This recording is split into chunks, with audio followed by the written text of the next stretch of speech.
नमस्कार दर्शक बंधु आज रही ओडिया ज्योतिष वीडियो को आपको स्वागत जनाऊँगी। महागोचर संयोग 2026 दर्शक बंधु एभली एक विरल एवं अद्भुत महासंयोग होगाकू जाउछि जहाँकि दीर्घ 12 वर्ष पर बृहस्पतिंकर कर्कटरे प्रवेश हेब। जून 2 रु चमकिब 4 भाग्यशाली राशिंकर भाग्य। क्यों माने से चारिटी भाग्यशाली राशि आसंतु आज भिडियो आम आलोचना करिबा। काहींकि एहाको एक महासंयोग बोली कहुछि।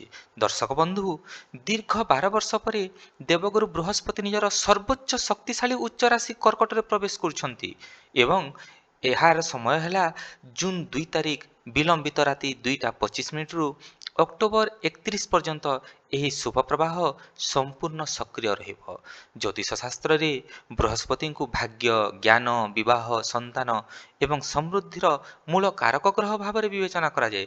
तेबे ऐश्वरिक कृपाशक्ति क्यों ग्रह उपरे पड़ुछि आसंतु नजर पकाइबा।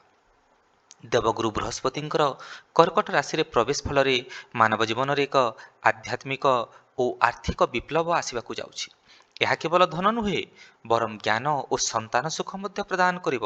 तेबे प्रथम भाग्यशाली राशिटी हेउछि मिथुन राशि। जो माने मिथुन राशिर व्यक्ति विशेष अटंती से माने दारिद्र और ऋण जंत्रणारू संपूर्ण मुक्ति पाइबे। एही समय तांकर बकिया धन प्राप्त हेब। जो अटकी रही टंका अप्रत्याशित भाव में फेरी पाइबे। ता सहित पारिवारिक सुख अर्थात परिवार रे संतान सुख और शांति मध्य देखा पाइबे। ता सहित दाम्पत्य जीवन मधुर रहिब।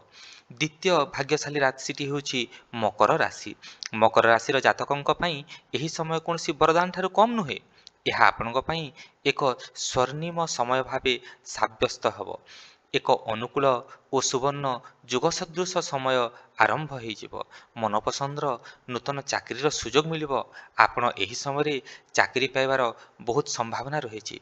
सेहीपरि भाव जो मैंने चाकरी क्षेत्र में अछंती से माने तांकर प्रतिभार विकास और दरमा वृद्धिर मध्य जोग रही। तृतीय भाग्यशाली राशिटी होछि बिछा राशि। जो माने बिछा राशिर व्यक्ति विशेष अटंती से माने व्यापार क्षेत्र में विपुल लाभ और नूतन चुक्ति संपादित हेबे। ता सहित कार्यालय रे जो माने अछंती तांकु उच्च पदवी मिलिब एवं प्रतिष्ठा लाभ मध्य करिवे एवं आर्थिक उन्नति हेतु कुटुंब मध्य हस खुशी रहिब।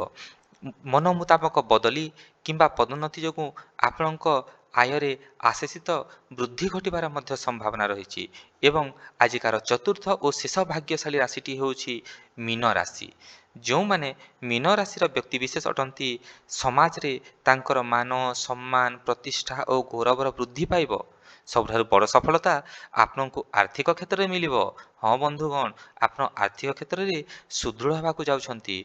पूर्व निवेश रु प्रचुर परिमाण धन प्राप्ति हब। ता सहित देवगुरुंकर दयारु बिगिड़ी जाइथिबा काम सफलतार सहित शेष मध्य हेब।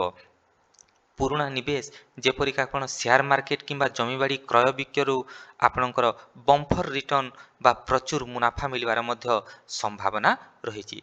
तेबे एई गुरुंकर कृपा प्राप्तिर प्रतिकार कोन आसंतु बंधुगण आलोचना करिबा। प्रथम प्रतिकारटी हैला जे प्रत्येक गुरुवार दिन शुद्ध पीतवस्त्र पिंधतु जहाको आमे हलदिया पोशाक बोली कही था किंबा निज पाखरे हलदिया रंगर रुमाल मध्य आपण रखिले कामटी हो पार। द्वितीय प्रतिकारटी होउछि गुरुवार दिन कदली गछर पूजा करंतु एवं कौनसी गरीब व्यक्ति को बुट डाली कदली किंबा बेसन लडू दान करबा मध्य अत्यंत शुभकारक होइथाय। एवं ता सहित यही विरल मुहूर्त पई आमको 12 वर्षर अपेक्षा करने को पड़ा। यार महा अंतरालर अंत होगाकू जाउछि। दीर्घ 12 वर्ष पर बृहस्पति कर्कट राशि को आसुथिबारु यह एक परिवर्तनकारी समय। यही महासंयोग आपणक जीवन में सुख और समृद्धिर वार्ता नहीं आसिब। परिशेष आपण देवगुरुंकर बृहस्पति महामंत्र अच्छी जहाँकि आपण मैंने जानिथिबे। प्रत्येक गुरुवार दिन गुरु गायत्री मंत्र पठन करि पारिबे किंबा ओं ब्रूं बृहस्पतये नमः यही मंत्र को 10 थर जाप करंतु।